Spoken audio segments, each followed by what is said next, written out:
வணக்கம். நம்ம பார்க்க போகிறது பரங்கிப்பட்டை சூரணம். நாள்பட்ட தொழுநோயை குணப்படுத்தும்.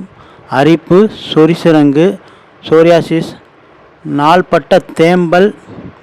இது மட்டுமல்ல, உடம்புல அரிப்பெடுத்து கருப்பாக டாட்டாக தடிம்பனாக இருக்கும். அதில் சொரிஞ்சாங்கன்னா அப்படியே தண்ணியாக வடியும். அதையும் குணப்படுத்தும். படர்தாமரையாக இருக்கும். அங்கங்கே அரிப்பு அதிகமாக எடுக்கும். அதையும் குணப்படுத்தும்.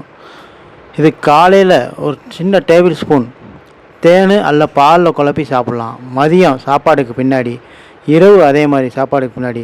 சாப்பிட தவிர்க்க வேண்டிய உணவுகள்: அகத்திக்கீரை, பெரிய பாவக்காய், மீன், கருவாடு, மொச்சப்பயிறு, தட்டைப்பயிறு, கத்திரிக்காய் குழம்பு. இதெல்லாம் சாப்பிட்றத தவிர்க்க வேண்டிய உணவு.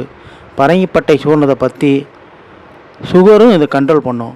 மருந்து வேணும்னா ஸ்க்ரீனில் தெரிகிற நம்பருக்கு வாட்ஸ்அப் பண்ணுங்கள். டிஸ்கிரிப்ஷன்லேயும் நம்பர் கொடுத்துருக்கேன். வெளியூருக்கு கொரியர் பண்ணிடுவோம். லோக்கலில் டெலிவரி பண்ணிடுவோம்.